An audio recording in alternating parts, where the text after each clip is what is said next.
Good morning, welcome to coffee time sip and see. ఈరోజు coffee time sip and సిలో భాగంగా ప్రధాన వార్తా తెలుగు దినపత్రికల్లో వచ్చినటువంటి జాతీయ అంతర్జాతీయ జిల్లా స్థాయి వార్తలు ఏ విధంగా ఉన్నాయో ఒకసారి మనం పరిచయం చేసుకుందాం. ఐపీఎల్ మ్యాచ్లు బాగా హుషారుగా ఉత్కంఠభరితంగా కూడా సాగుతున్నాయి. నిన్న రాత్రి జరిగినటువంటి ఒక మ్యాచ్ కూడా ఒక అద్భుతమైనటువంటి మ్యాచ్గా ఐపీఎల్ చరిత్రలో చెప్పుకోవచ్చు మనం. గుజరాత్పై 3 వికెట్ల తేడాతో పంజాబ్ కింగ్స్ విజయం సాధించారు. ఫస్ట్ బ్యాటింగ్ చేసినటువంటి గుజరాత్ 199 పరుగులు చేసింది. 199 పరుగులు చేసిన తర్వాత పంజాబ్ ఇంకా ఒక బాల్ మిగిలి ఉండగానే ఈ విజయ లక్ష్యాన్ని చేరుకొని 200 పరుగులు ఛేదించి ఆ విజయాన్ని కైవసం చేసుకుంది.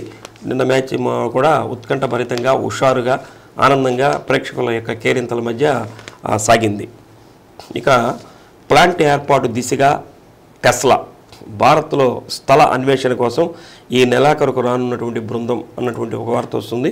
మంచి టెస్లా కంపెనీ అంటే మంచి కంపెనీ కాబట్టి మన భారతదేశంలో కనుక దీన్ని ఏర్పాటు చేస్తే ఎక్కువ మందికి ఉద్యోగ అవకాశాలు వచ్చే అవకాశం కూడా ఉంటుంది. కవితకు బెయిల్పై 8న తీర్పు. ఢిల్లీ మద్యం స్కామ్లో బీఆర్ఎస్ ఎమ్మెల్సీ కవిత మధ్యంతర బెయిల్పై ఈ నెల 8వ తేదీ తీర్పు వెల్లడిస్తామని ప్రత్యేక కోర్టు కూడా తెలిపినటువంటి ఒక వార్తను కూడా చూస్తున్నాం. క్షిపణి పరీక్ష విజయవంతం. దేశీయంగా అభివృద్ధి చేసినటువంటి నూతన తరం అగ్నిఫ్రేమ్ బాలిస్టిక్ క్షిపణి పరీక్ష విజయవంతమైనటువంటి ఒక వార్తను కూడా చూస్తున్నాం. సిబిఎస్ఈ కొత్త సిలబస్. సిబిఎస్ఈ స్కూల్స్లో 3, 6 తరగతుల్లో చదివేటటువంటి విద్యార్థులకి కొత్త సిలబస్ని మారుస్తూ ఒక నిర్ణయం కూడా తీసుకున్నారు. ఇది 2024-25 విద్యా సంవత్సరం నుంచి అమల్లోకి వచ్చే విధంగా ఏర్పాట్లు కూడా చేశారు. కాబట్టి సిబిఎస్ చదివించేటటువంటి తల్లిదండ్రులు పిల్లల చేత ఈ ఐటెంను కూడా చదవాల్సినటువంటి అవసరం ఉంది. చిన్నారి మృత్యుంజయుడు. కర్ణాటకలో బోరుబావిలో పడినటువంటి 2 ఏళ్ల చిన్నారిని 20 గంటల పాటు శ్రమించి 16 అడుగుల లోతులో ఉన్నటువంటి ఈ బాలుడిని బయటికి తీశారు. సురక్షితంగా ఉన్నాడు. ఇది ఇంకా ఈ బోరు బావుల మీద ఎందుకు దృష్టి పెట్టలేదో కూడా అర్థం కాదు. బోరు బావులు ఎండిపోయిన తర్వాత దాన్ని పూర్తి చేయటం కానీ దాని మీద ఏదైనా ఆచ్ఛాదన లాంటిది ఏదైనా ఏర్పాటు చేయటం కానీ చేయాలి. మరి అక్కడ చుట్టుపక్కల ఉన్నటువంటి అధికారులు వీటి మీద ఎందుకు మేనమేషాలు లెక్క పెడతారో, ఇటువంటివి ఎందుకు ఇంకా కూడా జరుగుతున్నాయో అర్థం కానటువంటి పరిస్థితి. దీని మీద ఒక ప్రత్యేకమైనటువంటి చర్య చేపడితే బాగుంటుంది. ఒక ప్రత్యేకమైనటువంటి డ్రైవ్, బోరు బావుల మీద మూతలు ఉన్నాయా లేవా అన్నటువంటిది ఒకటి డ్రైవ్ ఏర్పాటు చేస్తే ఇటువంటివి జరగకుండా ఉండేదానికి అవకాశం ఉంటుంది.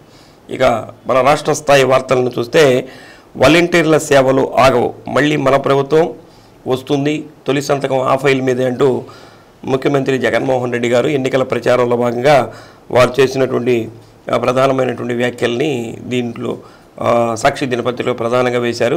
తిరుపతి జిల్లా నాయుడుపేటలో నిర్వహించినటువంటి మేమంతా సిద్ధం సభకు హాజరైనటువంటి జనసందోహం అన్నటువంటి ఒక వార్తను కూడా వేశారు. టైమ్స్ నౌ ఒక సర్వేను కూడా ఏదో చేసినట్లుంది. ఫ్యాన్ ప్రభంజనమే, 21 నుంచి 22 ఎంపీ సీట్లు కైవసం చేసుకుంటుంది వైసీపీ అన్నటువంటి ఒక వార్తను కూడా వేశారు. ఇళ్ళు ఇవ్వాల్సిందే, నవరత్నాలు పేదలందరికీ ఇళ్ళు పథకం అమలు కావాల్సిందే, స్వార్థ నిగూఢ ప్రయోజనాల కోసం పథకాన్ని అడ్డుకోవడానికి వీల్లేదు అన్నటువంటి ఒక వార్తని కూడా చూస్తున్నాం. నిన్నటితోటి 88.03% పింఛన్ల పంపిణీ కూడా పూర్తయిపోయింది. దీనికి నిన్న మొన్న హడావుడి చేయటం ఇవన్నీ కూడా చేశారు. ఒక్క రోజులోనే 88% పూర్తయిందని, ఇక 12% ఉంటుంది. కాబట్టి ఏదైనా వృద్ధులు వీళ్ళందరూ ఉంటే వాళ్ళందరూ కూడా ఇవ్వటం జరుగుతుంది. ఇక ఆంధ్రజ్యోతి దినపత్రికని కనుక తీసుకుంటే అవినాష్ బెయిల్ రద్దు చేయాల్సిందే, దస్తగిరి పిటిషన్కు మద్దతు ఇస్తున్నాం. సిబిఐ సుప్రీంకోర్టులో ఇది చేసినటువంటి వాదోపవాదాల మీద ఒక ప్రధానమైనటువంటి వార్త కూడా వచ్చింది.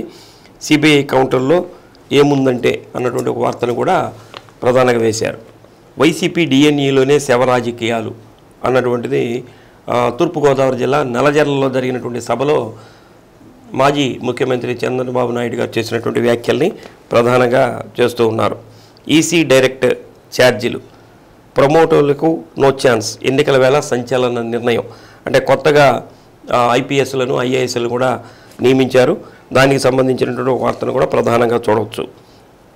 ఊరికొచ్చి ఓటేయండి, హైదరాబాదు రాష్ట్ర అభ్యర్థుల ప్రచారం. చాలామంది మన జిల్లాల నుంచి మన రాష్ట్రం నుంచి హైదరాబాద్ వెళ్ళి వలస కార్మికులుగా కానీ ఉద్యోగరీత్యా కానీ చాలామంది పనిచేస్తున్నారు. ఈ ఎన్నికల సమయంలో వాళ్ళందరూ కూడా వచ్చి ఓటు హక్కును వినియోగించుకోవాలని చెప్పి అక్కడ కూడా ఎన్నికల ప్రచారం నిర్వహిస్తున్నట్లు ఒక వార్తను కూడా చూడొచ్చు. ఎన్నికల ప్రచార యాత్రకు సిద్ధమైనటువంటి కాంగ్రెస్ చీఫ్ షర్మిలను ఆశీర్వదిస్తున్నటువంటి ఆమె తల్లి విజయలక్ష్మి అన్నటువంటి ఒక వార్త వస్తుంది. న్యాయం కోసం పోరాడుతున్న దీవించండి అంటూ షర్మిల గారు చేసినటువంటి వ్యాఖ్యలు కూడా ఒకటి ప్రధానంగా చూడొచ్చు. ఈనాడు దినపత్రికను చూస్తే దీంట్లో కూడా 88% పింఛన్ పూర్తి అన్నటువంటి వ్యాఖ్యలు కూడా చూస్తున్నాం. రాష్ట్రంలో తీవ్రంగా వడగాలులు, నంద్యాలలో అధికంగా 44.1 డిగ్రీల ఉష్ణోగ్రత నమోదైనటువంటి వార్తను కూడా మనం చూస్తున్నాం. సోమ మంగళవారంలో తేలికపాటి వర్షాలు కూడా కురిసేటటువంటి అవకాశం ఉందని చెప్పి వాతావరణ శాఖ హెచ్చరికలు కూడా జారీ చేస్తుంది. ఇక జిల్లా స్థాయి వార్తలు కనుక మనం పరిశీలన చేసినట్లయితే ఈ నెల 7వ తేదీ జిల్లాకి సీఎం జగన్మోహన్ రెడ్డి గారు మేమంతా సిద్ధం కార్యక్రమంలో పాల్గొనేదానికి వారు వస్తున్నట్టు తెలుస్తుంది. 6వ తేదీ నెల్లూరు జిల్లా కావల్లో శనివారం వారు ముగించుకొని కందుకూరు మీదుగా పొన్నలూరు మండలం పరిధిలోని ముత్తరాసు పాలెం సమీపంలో నూతనంగా నిర్మిస్తున్నటువంటి కారం మిల్లు ప్రదేశం ఏదో ఉందట, అక్కడ వారికి విడిది కూడా ఏర్పాటు చేశారు. ఆ రాత్రికి అక్కడ బస చేస్తారు. తర్వాత మరుసటి రోజు అంటే 7వ తేదీ ఉదయం పొన్నలూరు, వెంకుపాలెం, కే అగ్రహారం మీదుగా కనిగిరి ప్రాంతానికి చేరుకుంటారు అన్నటువంటి ఒక వార్తను కూడా ప్రధానంగా వేయడం జరిగింది. అంటే సీఎం గారి మేమంతా సిద్ధం యాత్ర. మనకి జిల్లా ఎస్పీ గారిని పరమేశ్వర్ రెడ్డి గారిని ఎన్నికల నియమావళి అనుసరించి ఏదో కారణాల వల్ల వారిని బదిలీ చేయడం జరిగింది. వీరి స్థానంలో కొత్త ఎస్పీగా సుమిత్ సునీల్ గారిని ఎంపిక చేశారు. వారు నిన్న రాత్రి నూతన ఎస్పీగా, ప్రకాశం జిల్లా ఎస్పీగా బాధ్యతలు కూడా స్వీకరించడం జరిగింది. వీరు 2015 ఐపీఎస్ బ్యాచ్కి చెందినటువంటి వారు. గతంలో డాక్టర్గా వారు ఎన్నిక కావడం, డాక్టర్గా విధులు నిర్వహిస్తూ ఈ పోలీసు దీని మీద ఉన్నటువంటి ప్యాషన్ తోటి వారు ఐపీఎస్ రాయటం, ఐపీఎస్గా వారు ఎన్నిక కావటం కూడా జరిగింది. గతంలో శిక్షణ కోసం మన ఒంగోలులో కూడా వచ్చి ఇక్కడ ట్రైనీ ఎస్పీగా కూడా వారు శిక్షణ పొందినటువంటి అనుభవం ఉంది. కాబట్టి జిల్లా మీద కొంత అవగాహన కూడా వారికి ఉన్నట్లు తెలుస్తుంది. వారు నిన్న బాధ్యతలు స్వీకరించిన తర్వాత ఎన్నికలు మొట్టమొదటగా మా ముందు ఉన్నటువంటి కర్తవ్యం ఏంటంటే ఎన్నికలు ఉన్నాయి కాబట్టి ఎన్నికల ప్రశాంత వాతావరణంలో నిర్వహించేందుకు పనిచేస్తాం అని చెప్పి వారు చెప్పడం జరిగింది. శాంతియుతమైనటువంటి వాతావరణంలో ఎన్నికల నిర్వహణకి పనిచేస్తామని చెప్పి వారు స్పష్టం చేశారు. జిల్లా ఎస్పీగా వచ్చినటువంటి సుమిత్ సునీల్ గారికి శ్రీ సత్య న్యూస్ తరపున వారికి అభినందనలు కూడా తెలియజేస్తున్నాం. నిన్న కొత్తపట్నం మండలంలో శాసనసభ్యులు బాలినేని శ్రీనివాసరెడ్డి గారు పాల్గొనడం జరిగింది. అక్కడ యానాదుల ఆత్మీయ సమ్మేళనంలో కూడా వారు పాల్గొన్నారు. ఎస్టీలకు ముఖ్యంగా ముఖ్యమంత్రి డిప్యూటీ సీఎం పదవిని ఇచ్చినటువంటి ఘనత సీఎం వై జగన్మోహన్ రెడ్డి గారికే దక్కుతుంది. కాబట్టి ఈ యానాదులందరూ కూడా వైసీపీకి మద్దతును తెలియచేయాలని చెప్పి వారు కోరుతూ ఉన్నారు. కాబట్టి ఎస్టీలకి ఎవరైతే వాళ్ళు ఉన్నారో, యానాదులు ఉన్నారో వాళ్ళందరికీ ఇళ్ల పట్టాలు లేనటువంటి వాళ్ళకి ఎలక్షన్ అయిపోయిన తర్వాత స్థలాలు కొని వాళ్ళకి ఇళ్ల పట్టాలు ఇవ్వడమే కాకుండా భూమిని కొనుగోలు చేసి వాళ్ళకి ఇళ్ళు కూడా కట్టించి ఇస్తామని చెప్పి బాలినేని శ్రీనివాసరెడ్డి గారు వాగ్దానం చేసినటువంటి వార్తని కూడా మనం ప్రధానంగా చూస్తున్నాం. వారు కూడా ఎన్నికల ప్రచారాన్ని విజయవంతంగా నిర్వహిస్తూ ఉన్నారు. అలానే బాలినేని శ్రీనివాసరెడ్డి గారి సతీమణి సచీదేవి గారు కూడా స్థానిక 50వ డివిజన్ నేతాజీ కాలనీలో వారు కూడా ఎన్నికల ప్రచారాన్ని నిర్వహిస్తున్నారు. అలానే 15వ డివిజన్లో బాలినేని శ్రీనివాసరెడ్డి గారి కోడలు శ్రీకావ్య గారు కూడా రామ్నగర్ 4వ లైన్లో ఎన్నికల ప్రచారం నిర్వహిస్తున్నటువంటి వార్తలు కూడా మనం ప్రధానంగా చూస్తున్నాం. ముఖ్యంగా వీరు వైసీపీ ప్రభుత్వం చేసినటువంటి సంక్షేమ పథకాలు ఇంటింటికి అందుతున్నాయా లేదా, కాబట్టి మళ్ళీ వైసీపీని గెలిపించాలని చెప్పి ఎన్నికల ప్రచారంలో కోరుతున్నటువంటి వార్తను కూడా మనం ప్రధానంగా వీటిలో చూడవచ్చు. నగరంలో నేడు ఎమ్మెల్యే బాలినేని శ్రీనివాసరెడ్డి గారి పర్యటించేటటువంటి ప్రోగ్రాం లిస్టును కూడా వారి కార్యాలయ ప్రతినిధులు ఇవ్వడం జరిగింది. ఈరోజు బాబు జగజ్జీవన్ రావు గారి జయంతి 10 గంటల 15 నిమిషాలకు 13వ డివిజన్ కబాడిపాలెం కమ్యూనిటీ హాల్ వద్ద ఎన్నికల ప్రచారంలో కూడా పాల్గొంటారు. ఈ బాబు జగజ్జీవన్ రావు గారి జయంతి కార్యక్రమాలు కూడా వైసీపీ కార్యాలయంలో నిర్వహిస్తారు, దాంట్లో కూడా పాల్గొంటారు. సాయంత్రం 5 గంటలకి నూతనంగా షాదీఖానా నిర్మించారు కదా, అక్కడ షేక్ మహబూబ్ ఆధ్వర్యంలో రంజాన్ తోఫా కార్యక్రమంలో కూడా పాల్గొంటారు. మళ్ళీ సాయంత్రం 5:30కి కబాడిపాలెంలో ఎన్నికల ప్రచారంలో పాల్గొంటారన్నటువంటిది వార్తను కూడా చూస్తున్నాం. ఎండల తీవ్రత బాగా పెరిగిపోయింది. ఇప్పటికే ఉక్కపోత కూడా బిగినైంది. మొన్నటి వరకు కొంత చల్లగాలులు వస్తున్నా సరే 2-3 రోజుల వ్యవధిలోనే బాగా ఉక్కపోత కూడా ప్రారంభమైంది. దీనివల్ల చిన్నారులకి, గర్భిణీలకి, వృద్ధులకి, ఏదైనా దీర్ఘకాలిక వ్యాధులతో బాధపడే వాళ్ళకి వడదెబ్బ తగిలేటటువంటి అవకాశం ఉంది. కాబట్టి వీటి మీద వారిని అప్రమత్తం చేసి వడదెబ్బ తగలకుండా తీసుకోవాల్సినటువంటి జాగ్రత్తల గురించి ఆశా కార్యకర్తలు, ఏఎన్ఎంలు ఎవరైతే ఉంటారో వారికి కరపత్రాల ద్వారా అవగాహన కల్పించాలి. ఇంటింటికి వెళ్ళి కరపత్రాలను అందజేయాలి. వారికి ఆ జాగ్రత్తలు కూడా తెలియజేయాలని చెప్పి నిన్న కలెక్టర్ గారు ఆరోగ్య శాఖ అధికారులు ఎవరైతే ఉంటారో అంటే దీనికి సంబంధించినటువంటి అధికారులందరితో కూడా ఒక సమీక్షా సమావేశం నిర్వహించారు. కాబట్టి ఈ వడదెబ్బ తగలకుండా ఉండేదానికి తీసుకోవాల్సిన చర్యలు, జాగ్రత్తల గురించి వాళ్ళందరికీ కూడా తెలియజేయాలని చెప్పి కలెక్టర్ గారు సూచనలు చేసినటువంటి వార్తను కూడా మనం ప్రధానంగా చూస్తున్నాం. ఈరోజు మనం జగజ్జీవన్ రావు గారి జయంతి అని చెప్పుకున్నాం కదా. నిన్న ఆంధ్రకేసరి యూనివర్సిటీలో కూడా ఈ జయంతి వేడుకల్ని నిర్వహించారు. వారు బాబు జగజ్జీవన్ రావు గారు ఉప ప్రధానిగా, రైల్వే శాఖ కేంద్ర మంత్రిగా వారు చేసినటువంటి సేవలు నిరుపమానమైనని చెప్పి Andhra Kesari university vice chancellor Anji Reddy గారు తెలియజేయడం జరిగింది. జగజ్జీవన్ రావు గారి చిత్రపటానికి పూలమాలలు వేసి ఘనంగా నివాళులు కూడా అర్పించారు. ముఖ్యంగా అంటరానితనం, కుల నిర్మూలనకు విశేషమైనటువంటి కృషి చేసినటువంటి వాడు బాబు జగజ్జీవన్ రావు. అలానే బడుగు బలహీన వర్గాల యొక్క అభ్యున్నతి కోసం కృషి చేసినటువంటి నాయకుడిగా వారికి మంచి గుర్తింపు ఉందని చెప్పి అంజిరెడ్డి గారు చెప్పడం కూడా జరిగింది. ఈరోజు వారి జయంతి సందర్భంగా వైసీపీ కార్యాలయంలో వేడుకలు నిర్వహిస్తున్నారు. అలానే సాంఘిక సంక్షేమ శాఖ ఆధ్వర్యంలో కూడా ఈ కార్యక్రమాలు నిర్వహిస్తున్నటువంటి వార్తల్ని మనం ప్రధానంగా చూడవచ్చు. ఎన్నికల వాతావరణం వచ్చిన తర్వాత ఎవరు ఏ పార్టీలో ఉంటారో, సీట్లు రానటువంటి వాళ్ళు ఏ పార్టీలో ఉంటారో కూడా తెలియనటువంటి అయోమయ పరిస్థితిలో కూడా ఉన్నాం.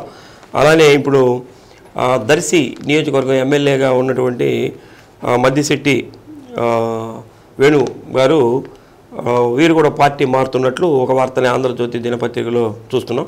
టీడీపీ వైపు వీరు చూస్తున్నట్లు కూడా తెలుస్తుంది. ఎందుకంటే నిన్న వీరి సోదరుడు మద్దిశెట్టి శ్రీధర్ గారు యువ నాయకుడు మాగుంట రాఘవరెడ్డి గారిని కలిసినటువంటి సందర్భం కూడా నిన్న పేపర్లో వార్తను చూసాం. అయితే ఇంకా ఇది సస్పెన్స్గానే ఉంది. అయితే టీడీపీ వైపు మద్దిశెట్టి చూస్తున్నారన్నటువంటి వార్తను కూడా వేశారు.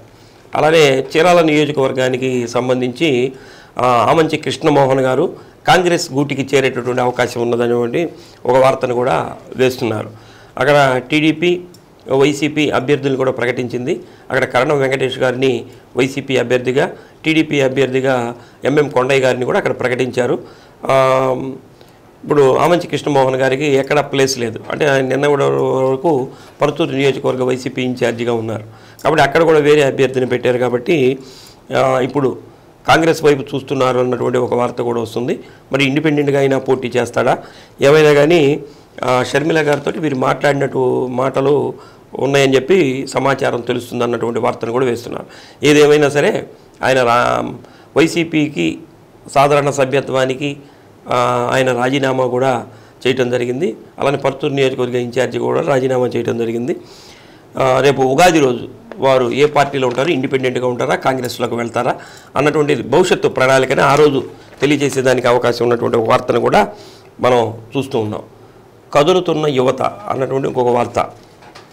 అంటే 18 సంవత్సరాలు నిండినటువంటి యువత తప్పనిసరిగా ఓటు హక్కును వినియోగించుకోవాలని ఎన్నికల సంఘం ఇప్పటికే అవగాహన కార్యక్రమాలు కూడా నిర్వహించింది.